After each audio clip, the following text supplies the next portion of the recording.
AI companies aren't the problem. You're the problem. So, according to Nick Clegg, he says that artists having to give permission to use their copyrighted stuff like their songs is what's going to kill the AI industry. This is from The Verge. He's Meta's former head of global affairs and is basically saying that the rights issue is what's going to kill the AI industry. So, is it okay for AI companies to come and train on your stuff without permission? It's been a big question. And we had this bombshell copyright report, which I did a full deep dive on just a few days ago, but bombshell, which went through over 100 pages and analyzed this issue. Okay, so this is the US Copyright Office basically saying we need to understand for the copyright infringement purposes, is it okay for AI companies to go in and train on your stuff without permission? Because part of the analysis was, well, they explained not only how AI works, how it develops, right, how it trains, but they really emphasized the amount of data that is needed. And they're like, it's a lot. It's like in the tens of millions of little pieces of data, and not just any data, because they're like, well,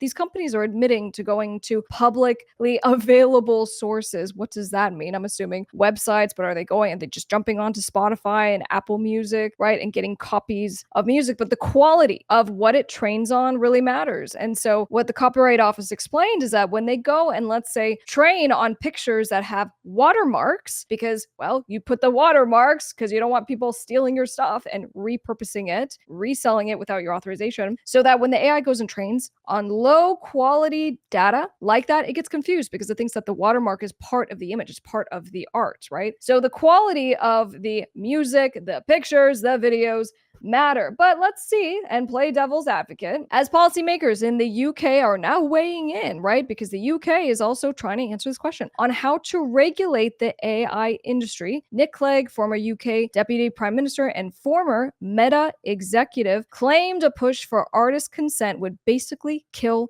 the AI industry. Speaking at a recent event, Clegg said the creative community should have the right to opt out of having their work used to train AI models. But he claimed it wasn't feasible to ask for consent before ingesting their work first. Devil's advocate. AI companies, they can't do it. And this was even analyzed in the copyright report, just being like, okay, reasonably speaking, there is a licensing system that's in place right now. It's called intellectual property. When people make creative stuff or even non-creative stuff, if they have a database of proprietary stuff and you want access to it to train your tech, you need to go and get a license. And so then the analysis becomes, well, is it in public interest to just open the floodgates? We don't want to make this such a pain in the butt, because you know what? It is a pain in the butt. If you need to go and license hundreds of thousands, if not more, of songs to train your new Suno Udio platform that is going to make competitive songs to make the exact product that you are training on, that goes into the analysis. And the Copyright Office talked about that. They're like, look, in some instances, there would be this thing called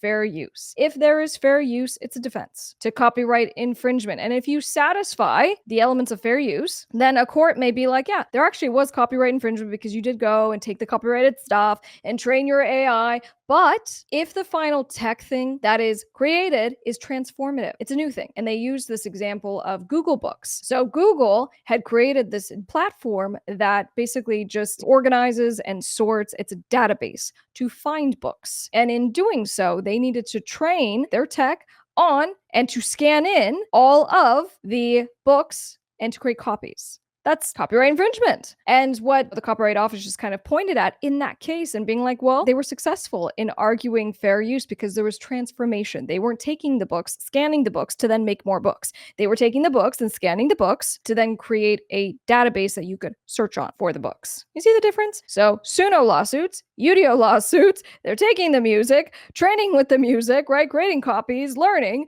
and then creating new music that is based on that. And so the Copyright Office says, in those instances, right, there may not be necessarily fair use. Going on, quote, I think the creative community wants to go a step further, Clegg says, according to The Times. Quite a lot of voices say, you can only train on my content if you first ask. And I have to say, that strikes me as somewhat implausible, because these systems train on a vast amount of data. I just don't know how you go around asking everyone first. I just don't see how that would work. It's so funny. If I'm like a producer, quite frankly, and I'm like, in order for me to sample on people's songs, quite frankly, it's just so tough to go around and ask everyone to go and sample their songs first. And that is a very true statement. As someone who specifically does clearances, right, for songs and your guys' samples and all the good stuff, it is a lot of work and it takes time and it takes money. Quote, and by the way, if you did it in Britain and no one else did it, you would basically kill the AI industry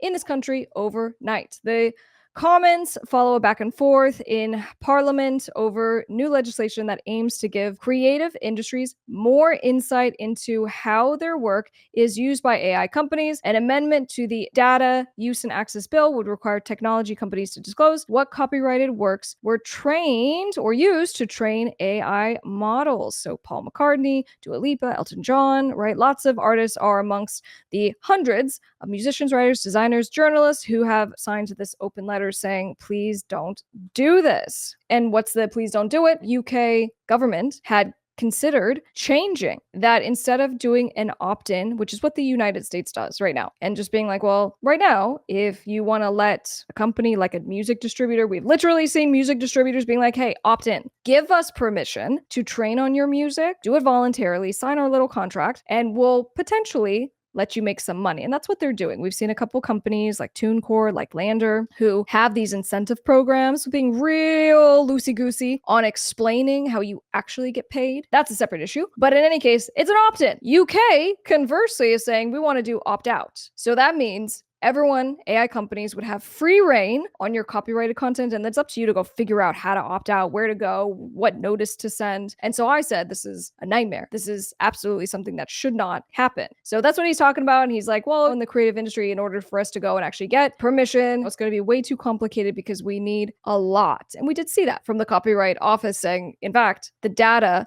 that AI has to train on, it needs to be a lot. The amendment introduced by Biban Kidron, who is also a film producer and director, has bounced around gaining support. But on Thursday, members of Parliament rejected the proposal, with Technology Secretary Peter Kyle saying, quote, Britain's economy needs both AI and creative sectors to succeed and to prosper. And this was the big tug of war, right? So we just go, look, in order for there to be a continued progression of what these tech companies are trying to do, they have now this barrier to entry, which is a financial impediment. And to me, thinking about this argument, and this was also discussed in the copyright report, just being like, the expense is absolutely there. And some commenters are like, oh, this is going to kill businesses, tech companies from being able to launch because it is so expensive. And I'm just, again, like, have you done business? Have you ever tried to launch a business ever in your life? This is literally what I do. Hundreds and hundreds of times every year is I help people to launch their businesses, and it takes money to start.